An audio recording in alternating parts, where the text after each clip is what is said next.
Está con nosotros Humberto Coria. Él es escritor, es licenciado en Historia, es nacido en Francisco Madero, ha sido profesor en el Colegio Nacional, en la Escuela Media, tiene una trayectoria de alguien de las letras en nuestra ciudad, y le hemos invitado justamente por el 132 aniversario de Pehuajó. 134. Perdón, 134. Ahí me corrigió. Aniversario de Pehuajó que se cumplió en el día de ayer, 3 de julio. Y le vamos a preguntar, como primera pregunta de la entrevista, ¿qué deseo tiene para nuestro país, Humberto? Muy buenas tardes a los oyentes. Mi deseo en principio es paz. Porque si hay paz hay armonía, y si hay armonía podemos proyectar futuro. Entonces la primer deseo mío es paz. Incluso yo lo que visualizo dentro de la población, que hay demasiada violencia. Ajá. Digamos, aún en las cosas mínimas se responde de una forma muy violenta. Usted sabe que mucha gente dijo lo mismo en ese deseo de paz y de unidad de los argentinos. Sí, yo creo que es algo que nos merecemos, que necesitamos bajar los decibeles en la discusión con el vecino, en el trato, en el andar diario, en el tránsito. Todo hace a que nosotros nos predispongamos mal.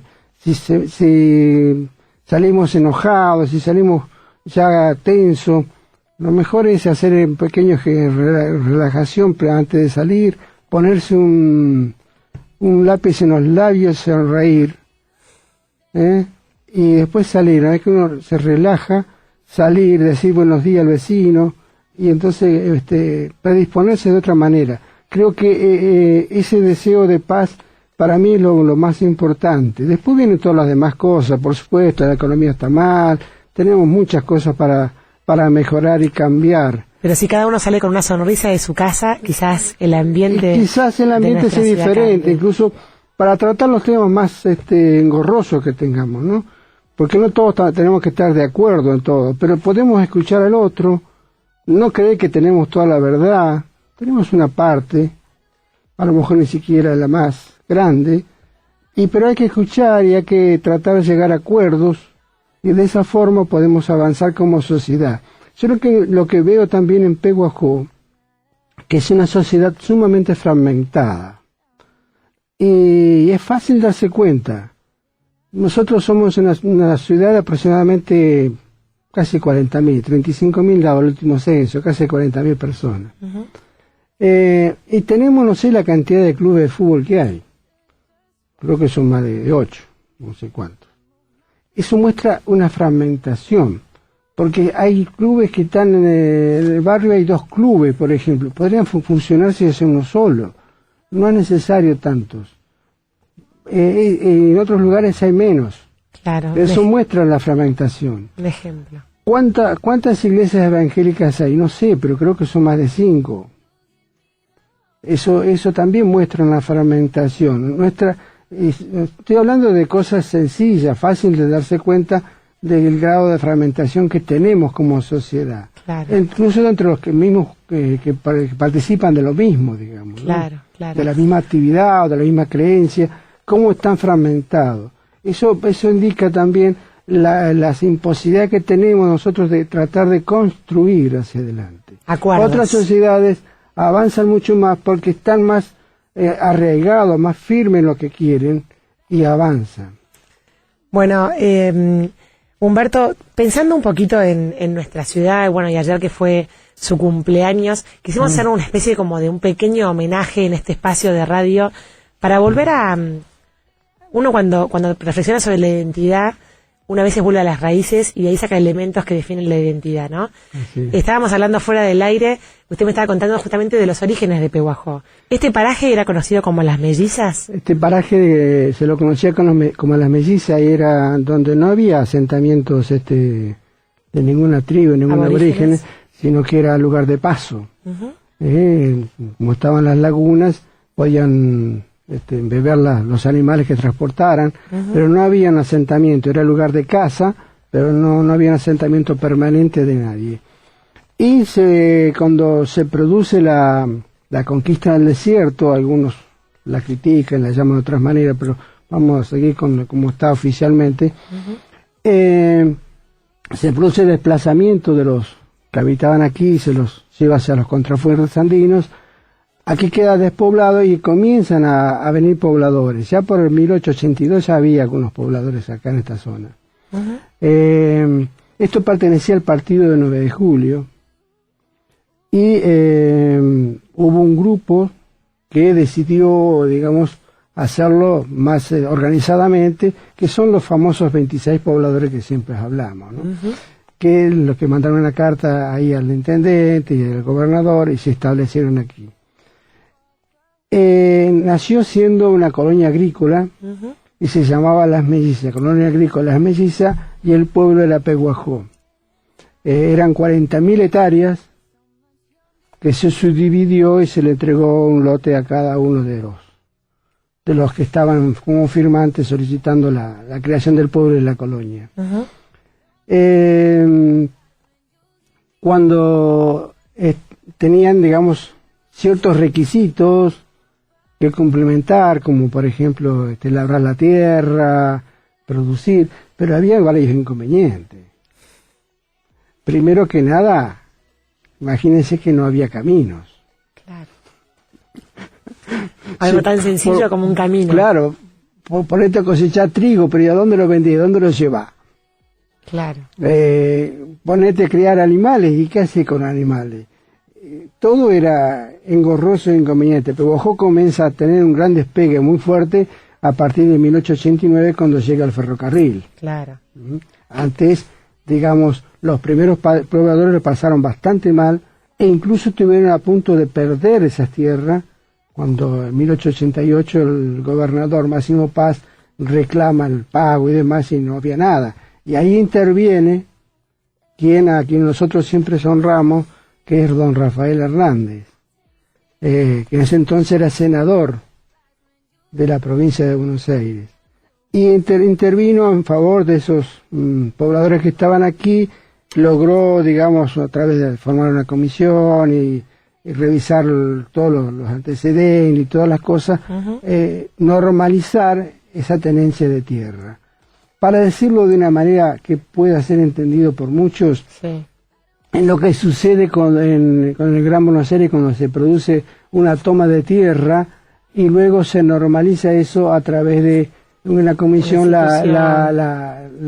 que son los asentamientos precarios, las villas miserias que le decimos nosotros, ¿no? Claro. Aquí no fue una villa, pero digamos... Era tierra por colonizar, digamos. Era tierra pública, pero había que producir, trabajarla. Incluso había en torno varias estancias que son los que habían sido dadas en premio o en ganancia de la conquista del desierto, porque habían aportado dinero a esas personas, entre ellos estaba Dardo Rocha también.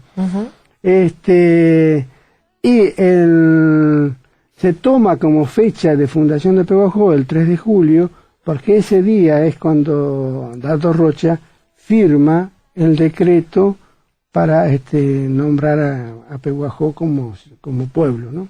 ¿Había habido mucho debate por su nombre? Hubo mucho debate en la legislatura bonaerense, porque el nombre, que es el único pueblo de la provincia de Buenos Aires que lleva un nombre guaraní, un nombre que significa estero profundo. Estero, para decirlo así, es un humedal, y profundo es por la hondura, ¿no? Y está referido, hay un lugar en Corrientes que se llama Peguajó, está cerca de Paso de los Libres, entre Corrientes y Paso de los Libres, creo que está Peguajó. Lugar donde se libró una batalla de la tristemente célebre Guerra de la Triple Alianza, donde participó aliados Argentina, Uruguay y Brasil en contra de Paraguay. ¿Qué pasó en esa batalla? ¿Por qué la discusión en torno al nombre?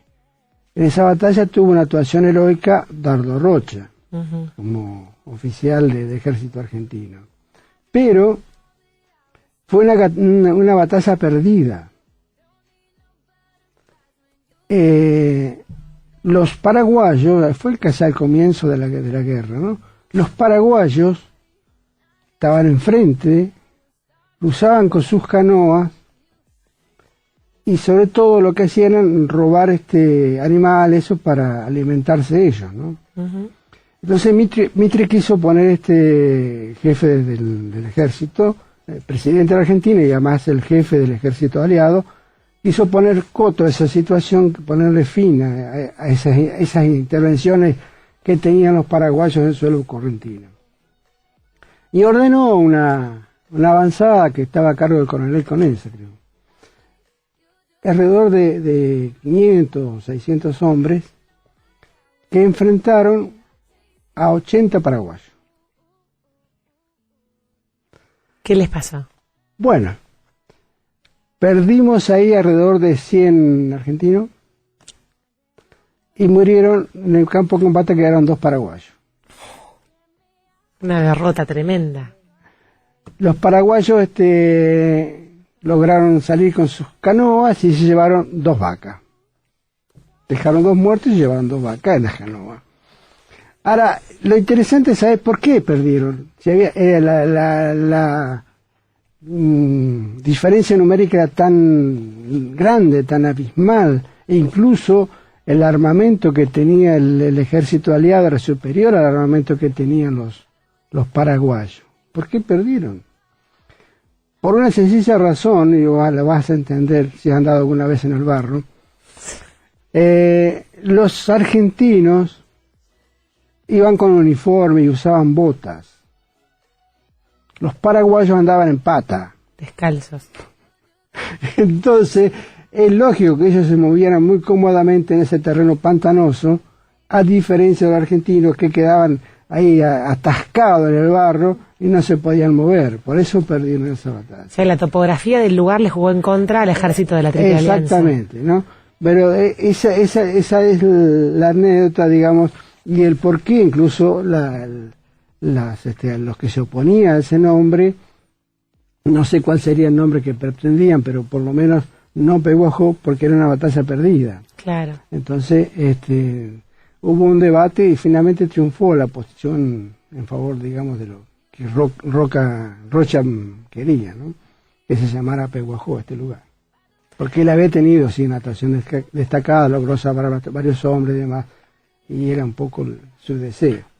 Así que para hacerle caso a su recuerdo, fue por eso que se nombró Peguajó a la ciudad. Se nombró Peguajó a este lugar. Peguajó hay también una calle, creo que en Floresta, en Buenos Aires, que se llama Peguajó, uh-huh. Y no sé de otros lugares que, salvo en Corrientes, no creo que haya otro lugar que tenga ese nombre, ¿no? Lo que es claro es que la ha universalizado la ciudad es la canción infantil, ¿no? Tan conocida María Elena Walsh, que para el extranjero lo siente conocido porque sí. El nombre le suena, ¿no? Bueno, interesante la observación. No sé, estamos en la ley de protección de menor. Pero voy a decir, yo tengo mis propias hipótesis sobre eso, ¿no? Sí. Es cierto lo que vos decís, que fueron las maestras jardineras, sobre todo, las que llevaron a partir de 1964, que es cuando se estrenó Manuelita en el teatro, la hicieron popular y la hicieron conocida en todo el mundo. De hecho, cuando en cualquier lugar del mundo se encuentran 2 argentinos o más, y se comen un asado, toman somos todos hermanos, parece que nos conociéramos, cuando afuera te das cuenta que naciste al lado de ellos, aunque fuera de otro lugar. Y cuando dice una que conozcamos todos cantar, hay 2 canciones. Una es Samba de mi Esperanza, sí. Y la otra es Manolete. Esas son las 2 canciones que todo el mundo conoce. Es verdad. Y con Manolita, que la escribió Mariana Walsh, lo interesante es observar el año en que se escribió, 1964, dije. Mariana Walsh era una mujer que militaba, que tenía intereses políticos muy claros, muy definidos, En ese entonces se llamaba la UCRI, o sea, la Unión Cívica Radical Intransigente. Después fue el Partido Intransigente. Estaba sumamente enfrentado con quienes estaban gobernando en ese momento, que era la Unión Cívica Radical del Pueblo. El otro sector del radicalismo que después se quedó con el nombre de Unión Cívica Radical. Por lo tanto, observando eso, Manuelita, y tengas en cuenta un detalle muy importante, quien gobernaba en ese momento la presidencia nacional la ejercía Humberto Ilia, Arturo Humberto Ilia, a quien le habían, desde a través de la revista Primera Plana, le habían indagado, lo habían apodado Tortuga. La Tortuga Ilia. Por lo tanto, yo creo que Manuelita no es exactamente una canción infantil, aunque se la haya transformado en una canción infantil. Es una canción que tiene cierta carga de ironía y de ese tono sarcástico, burlón, hacia quien ejercía la presidencia de la República, porque además hay otros detalles. Mariana Walsh, por eso pregunté el asunto de la protección al menor. Mariana Walsh, pero ahora se puede decir, creo que sin problema, ella tenía muy claramente definidas sus preferencias sexuales. Ella era lesbiana. Mira vos. Y tenía, aparte de tener su pareja, que era Leda Valladares en ese momento, después fue Sara Facio, Mariana Walsh tenía una amante, por decirlo así, que era de Juan José Paso, que trabajaba en la televisión. Herminia Avellaneda. Y por esa razón es que Mariana Walsh visitó en 2 o 3 oportunidades Pehuajó. Mirá cómo la historia se va entretejiendo. Claro, si uno observa lo que dice Mariana Walsh, yo me quedo con lo que dice Mariana Walsh, porque escribió Manolita vivía en Pehuajó. Mariana Walsh dice, porque me rimaba, pero no dice todo lo otro que te estoy diciendo yo. Porque un pueblo Pehuajó, ya te dije, el único en la provincia de Buenos Aires, tenía que haber estado acá para saberlo. Claro. Bueno, vino acá, estuvo varias veces, y coincide además que en ese momento en Pehuajó gobernaba el mismo partido político que el presidente de la Nación. Aquí estaba gobernando Nelo Mazzola, del mismo partido. Por eso para mí es más una canción de protesta que una canción infantil. Muy interesante esto, Humberto, que nos cuenta la verdad. El lado B de Manuelita. La verdad. Impresionante, pero bueno. Es una hipótesis mía, Bueno, Humberto Coria lo dice. Menos mal, la primicia. Bueno, le agradecemos muchísimo por estos minutos, gracias por acercarse. Sabemos que en este horario es complicado para usted, pero le agradecemos mucho estos minutos. Siempre es interesante conocer un poquito más de cómo se fue gestando esto que hoy es nuestra querida ciudad. Sí, es lindo y apasionante saber de dónde venimos. Y cómo fuimos avanzando.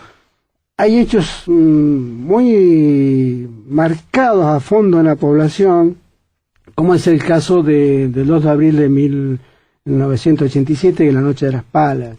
Claro, eso es algo que está muy marcado a fondo en la población, y son hechos que hay que rescatarlo porque es un hecho de solidaridad entre